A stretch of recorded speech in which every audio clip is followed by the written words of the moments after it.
Hi hello, എൻ്റെ ഒരു Saturday ദിവസം കണ്ടാലോ. ഇന്ന് വേറൊരു പ്രത്യേകത ഇവിടെ ഉണ്ട്. ഇന്ന് ഞാൻ ഫാസ്റ്റിംഗ് എടുക്കുന്നുണ്ട്. വെൽ പ്ലാൻഡ് ആയിട്ടൊന്നും അല്ല, എന്നാലും എടുക്കാൻ തീരുമാനിച്ചു. രാവിലെ എണീറ്റിട്ട് ഫുഡൊന്നും കഴിച്ചിട്ടുണ്ടായിരുന്നില്ല, അല്ലാതെ തന്നെയാണ് ഞാൻ എടുക്കുന്നത് കേട്ടോ. അപ്പോൾ ബ്രഷൊക്കെ ചെയ്ത് വന്നു. ഞാൻ റൂമൊക്കെ ഒന്ന് വൃത്തിയാക്കി. വാർഡ്രോബിൻ്റെ ഇടയ്ക്ക് ഒന്ന് കുറച്ച് മെസ്സി ആയിട്ടൊക്കെ ഉണ്ടായിരുന്നേ. അപ്പോൾ അതൊക്കെ ഒന്ന് നീറ്റാക്കി എണീച്ച ഉടനെ. കാരണം ഇന്ന് വേറെ പ്രത്യേകിച്ചൊന്നും ചെയ്യാനില്ലല്ലോ. ഫാസ്റ്റിംഗ് ആയതുകൊണ്ട് രാവിലത്തെ ഉച്ചക്കത്തെ ഫുഡൊന്നും ഉണ്ടാക്കേണ്ട പണിയില്ലല്ലോ. മെയിനായിട്ടുള്ള കാര്യം ചെയ്യാനുണ്ട്. അശ്വനെയും കൊണ്ട് പുറത്ത് പോകാനുണ്ട്. ഞാൻ എണീറ്റ് വന്നേക്കും അശ്വൻ നല്ല കിടത്താണ്. കുറേ എന്നെ വന്ന് വിളിച്ചു, ഞാൻ എണീക്കാത്തതുകൊണ്ടായിരിക്കും. പിന്നെ വന്നിവിടെ ഉറങ്ങുകയാണ്. പിന്നെ ഞാൻ പുറത്തേക്ക് പോകാമെന്ന് പറഞ്ഞപ്പം ചാടിക്കേരി എൻ്റെ കൂടെ വന്നിട്ടുണ്ട്. പിന്നെ ഫുൾ ക്ലീനാണ് അടുക്കളയിൽ നിന്ന്. ഒന്നും വാരി വലിച്ചിട്ടതായിട്ട് കാണാനില്ല. കാരണം എന്തുകൊണ്ടാണ്, കുക്ക് ചെയ്തിട്ടില്ല രാവിലെ. അതിൻ്റെ ടൈം ഓൾറെഡി കഴിഞ്ഞതാണ്. അപ്പോൾ തന്നെ പെട്ടെന്ന് തന്നെ ഞാൻ പോയി വന്നു. പിന്നെ നോമ്പെടുക്കുന്നു എന്ന് ഞാൻ പറഞ്ഞില്ലേ, അപ്പോൾ അതിന് കുറച്ച് സാധനങ്ങൾ വാങ്ങാനുണ്ടായിരുന്നേ. അപ്പം ഞാൻ കരുതി അടുത്തുള്ള സൂപ്പർ മാർക്കറ്റിൽ പോയിട്ട് അത് വാങ്ങിയിട്ട് വരാൻ.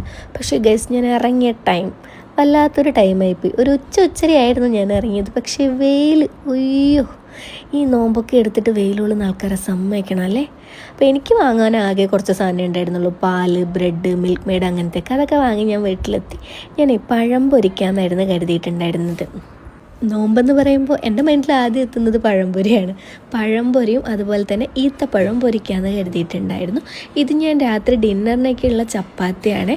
അത് ഞാൻ കുറച്ച് കൂടുതൽ കുഴച്ചിട്ടുണ്ടായിരുന്നു. അത് കുറച്ച് ഫ്രിഡ്ജിലെടുത്ത് വെച്ചു, ബാക്കി പരത്തി വെച്ചു. പിന്നെ പഴംപൊരിയും അതുപോലെ തന്നെ ഈത്തപ്പഴമൊക്കെ ഞാൻ പൊരിച്ച് വെച്ചു. അതിനിടയിൽ കൂടെ ഞാൻ പോയിട്ടൊന്ന് ഫ്രഷായി കുളിയൊക്കെ കഴിഞ്ഞ് വിളക്കൊക്കെ കത്തിച്ച് ചുമ്മാ കുറച്ച് സമയം ഇരിക്കാമെന്ന് കരുതിയതല്ല, എൻ്റെ പണിയൊക്കെ കഴിഞ്ഞതുകൊണ്ട് ഞാൻ അങ്ങനെ ഇരിക്കുന്നതാണ്. കുറച്ച് സമയം ഞാൻ ബാൽക്കണിയിൽ ഇങ്ങനെ പോയിരിക്കും. ഒറ്റയ്ക്ക് ഇവിടെ ഇരിക്കാൻ എനിക്ക് ഭയങ്കര ഇഷ്ടമാണ്. കാരണം എന്ന് വെച്ചിട്ടുണ്ടെങ്കിൽ വൈകുന്നേരമൊക്കെ കുളിയൊക്കെ കഴിഞ്ഞ് കഴിഞ്ഞാൽ അധികം ഒറ്റയ്ക്ക് ഉണ്ടാവുക. സാറ്റർഡേ സൺഡേ എന്ന് പറഞ്ഞാൽ ഇവിടെയുള്ള ആൾ കളിക്കാൻ പോകും.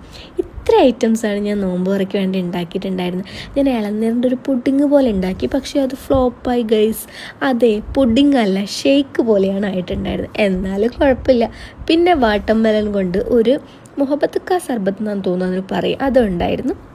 അപ്പോൾ ഇതൊക്കെ കിട്ടിയിട്ടായിരുന്നു എൻ്റെ നോമ്പ്.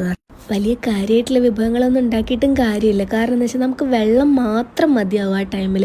ഇതെടുക്കാൻ പറ്റുമെന്ന് തന്നെ വിചാരിച്ചിട്ടുണ്ടായിരുന്നില്ല. പക്ഷേ ദൈവം സഹായിച്ച് എന്നെക്കൊണ്ട് കംപ്ലീറ്റ് ചെയ്യാൻ സാധിച്ചത് തന്നെ വലിയൊരു കാര്യമാണ്. പിന്നെ രാത്രിക്കുള്ള ഡിന്നർ ഉണ്ടാക്കി, ചപ്പാത്തിയും മുട്ട റോസ്റ്റും ആയിരുന്നു.